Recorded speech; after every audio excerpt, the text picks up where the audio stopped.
Bonjour les frères, bonjour les sœurs, et je crois que vous allez bien, vous portez très bien, je le crois. Dans ce temps de confinement, j'ai appris beaucoup de choses et l'une des choses que j'ai apprises, c'est l'amour du prochain. J'ai reçu beaucoup des appels de la part des frères de l'église, de la part des sœurs de l'église pour me demander comment je vais, comment je me porte, pour prendre de mes nouvelles. Et je pense aussi que cet amour fraternel, c'est ce qui se passe entre tout le monde.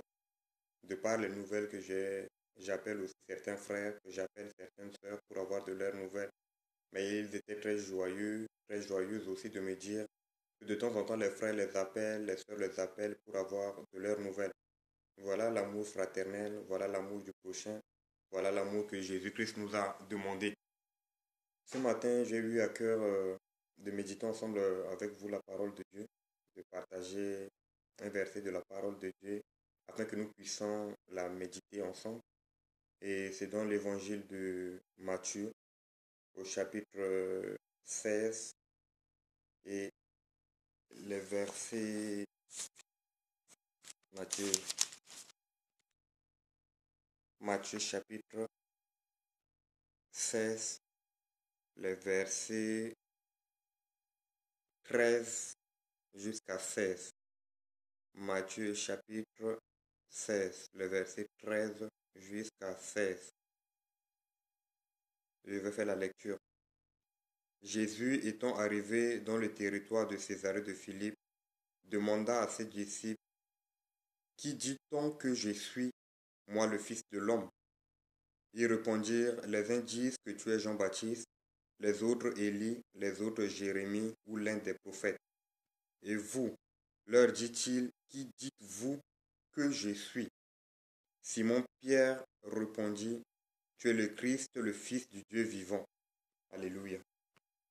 Ce passage m'interpelle d'une manière particulière, en ce sens que pour comprendre ce qui se dit dans ce verset ou bien dans ces versets, dans ce chapitre, il faut retourner un peu en arrière dans le chapitre 15. Un jour, une foule était venue autour de Jésus et Jésus était en train de leur prêcher la parole de Dieu. Jésus leur a prêché la parole de Dieu, a guéri les malades, a redonné l'espoir de la vie. Jésus les a consolés, Jésus leur a parlé du royaume du Père. Et ils ont écouté la parole de Dieu toute la journée. Arrivé au soir, la foule avait eu faim et il commence déjà à faire nuit. Ses disciples se sont rapprochés de Jésus pour lui dire renvoie la foule, que la foule aille dans les villes environnantes, dans les villages environnants pour avoir de quoi manger. Et la Bible déclare que Jésus-Christ a eu compassion de cette foule. La Bible déclare que Jésus-Christ a eu pitié de la foule, car la foule était comme des gens sans repère, comme des gens sans protection, comme des gens sans bouclier, comme des gens sans rempart. Et Jésus qui avait dit à ses disciples, mais vous-même, vous allez leur donner de quoi manger. Alors c'est ce que c'est dit dans les versets 15. Donnez-leur vous-même à manger. Et aussitôt Jésus leur a demandé à ses disciples, qu'est-ce que vous avez? Ils l'ont fait une proposition. Et il a pris les pains, il a pris les poissons, il les a bénis. Et ça s'est augmenté pour que les gens mangent et les gens étaient rassasiés. Et si vous lisez la suite du passage, vous allez comprendre, une fois rassasié, la foule a voulu prendre Jésus pour le faire roi. C'est-à-dire, ils ont mangé, ils étaient rassasiés, ils étaient contents.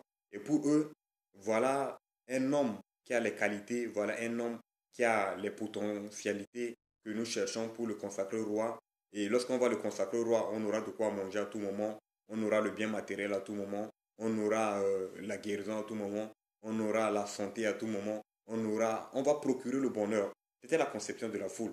Mais Jésus voyait au-delà de cette conception une autre manière, une manière de prêcher l'évangile, une manière de faire du bien à son prochain, une manière d'aimer son prochain, une manière de proclamer le royaume des cieux. Et ce n'est pas ça qui m'interpelle en ce soirée. Ce n'est pas ça qui est ma conception, ou bien ce n'est pas ça qui est la pensée que le Seigneur m'a mis au cœur. Mais pour moi, comme j'ai pris comme le thème de mon message, qui suis-je? Qui suis-je? Jésus, après ce moment avec cette foule, il s'est retiré avec ses disciples. Il a commencé à poser des questions à ses disciples. La première interrogation, il a demandé à la foule, mais qu'est-ce que les gens disent de moi? Qu'est-ce que les gens pensent de moi? Qu'est-ce que les gens disent que je suis qui? Il voulait recueillir la conception extérieure que les gens ont de lui, la conception que les gens ont de sa personnalité, la conception que les gens ont de son ministère. Et ses disciples vont commencer à lui dire, mais certains disent que tu es Jean-Baptiste, d'autres disent que tu es Jérémie, d'autres disent que tu es l'un des prophètes, d'autres disent que tu es Élie. Et donc, chacun a commencé à lui donner des réponses. Voilà ce que nous avons entendu. Voilà ce que les gens disent de toi. Voilà la conception que le monde a vis-à-vis de toi. Jésus va leur dire, c'est bien, si ces gens se disent que je suis Jérémie, je suis Élie, je suis Jean-Baptiste, je suis un prophète, c'est tout à fait normal. Parce que eux, ils ne vivent pas continuellement avec moi. Parce que eux, ils ne me connaissent pas. Mais pour vous qui êtes avec moi, pour vous qui marchez avec moi, pour vous que j'ai choisi, qui suis-je pour vous? Qu'est-ce que vous pensez de moi? Et cette question a tourmenté l'ensemble des disciples. Pendant un moment, il y avait eu un temps de silence. Les disciples ont commencé à réfléchir. La question était vraiment tourmente. La question était vraiment perturbante. Les disciples ne savent quoi dire exactement à Jésus vis-à-vis de cette question. Et Jésus-Christ était là silencieux, il les observait. Aucune personne n'a eu le temps de lui répondre. C'est au bout d'un moment que Pierre va lui dire que tu es le Christ, tu es le Fils du Dieu très haut.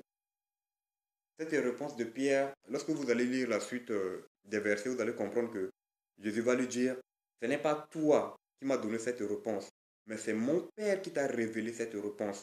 C'est mon Père qui est dans les cieux, qui t'a aimé et qui t'a donné cette réponse. Aussitôt, Jésus va prendre Pierre auprès de lui. Jésus va dire à Pierre, tu n'es pas seulement Pierre, mais puisque mon Père t'a révélé cette réponse, tu vas être celui que je vais bâtir mon église sur toi. Voilà un passage qui nous interpelle en tant qu'enfants de Dieu, un passage qui nous interpelle en tant que chrétiens, un passage qui nous interpelle vis-à-vis de notre marche chrétienne avec Dieu. Aujourd'hui, j'aimerais qu'on pose une question. Si jamais Jésus-Christ demandait à tout un chacun, qui suis-je pour vous? Qui suis-je pour toi? Qui suis-je pour ta vie de chrétien? Quelle est la conception que tu as vis-à-vis de moi? Quelle est la conception que tu as vis-à-vis de la personne de Jésus-Christ? Aujourd'hui, le monde extérieur ne peut pas connaître Jésus-Christ s'il n'y a personne pour leur montrer Jésus-Christ. Aujourd'hui, le monde extérieur ne peut pas avoir une connaissance parfaite de Jésus-Christ si nous ne nous approchons pas d'eux pour leur parler de qui est Jésus. Aujourd'hui, le monde peut dire que non, Jésus n'existe pas. Aujourd'hui, le monde peut dire que Jésus-Christ est une personne fictive. Aujourd'hui, le monde peut douter de la présence de Dieu, peut nier l'existence de Dieu. Mais si Jésus-Christ pose la même question à nous, mais si le monde ne me connaît pas, si le monde ne sait pas exactement qui je suis, mais pour vous, qui êtes mes élus, qui êtes mes enfants, qui êtes les choisis, les héritiers de mon Père, les bien-aimés que mon Père a choisis, qui suis-je pour vous? Je crois que la réponse va être individuelle, personnelle, mais on peut se dire que Jésus-Christ est notre sauveur, Jésus-Christ est notre rédempteur, Jésus-Christ est le Fils du Dieu qui est venu sur la terre, il s'est sacrifié pour nous, il s'est livré pour nous et il nous a sauvés à la croix, il nous a redonné la vie, il nous a redonné l'espoir. Voilà un message d'espoir, voilà un message plein de consolation, voilà un message plein de réconfort. Jésus-Christ vient vers nous et il nous dit encore ce matin qu'il est là dans ce monde, qu'il est là autour de nous, qu'il est là avec nous. Pour avancer aussi dans ce message, prenons aussi le temps parfois de réfléchir. Quelle est la conception que nos collaborateurs au lieu du travail ont vis-à-vis de nous? Quel est le témoignage que nous avons autour de nous? Quel est le témoignage que nous avons dans ce monde? Quel est le témoignage que les gens pensent de nous? Quel est le témoignage que nos parents à la maison ont de nous? Parce que lorsqu'on a la vision extérieure de notre personnalité, mais il faut avoir la vision intérieure, c'est-à-dire dans notre famille, auprès de nos enfants, auprès de notre femme, auprès de nos voisins, auprès de nos voisines, auprès de notre lieu de travail, auprès de notre lieu de sport, auprès de notre lieu de distraction. Il faut avoir cette conception. Quel témoignage nous avons? Jésus-Christ peut nous poser la question, qu'est-ce qu'il est pour nous? Qu'est-ce que les gens disent de lui? C'est très important, bien aimé dans le Seigneur. Nous sommes toujours dans le confinement, mais je crois que le Seigneur est avec nous et le Seigneur est toujours là pour nous fortifier, pour nous édifier, pour nous conduire. Alors que le Seigneur vous protège et que le Seigneur veille sur vous.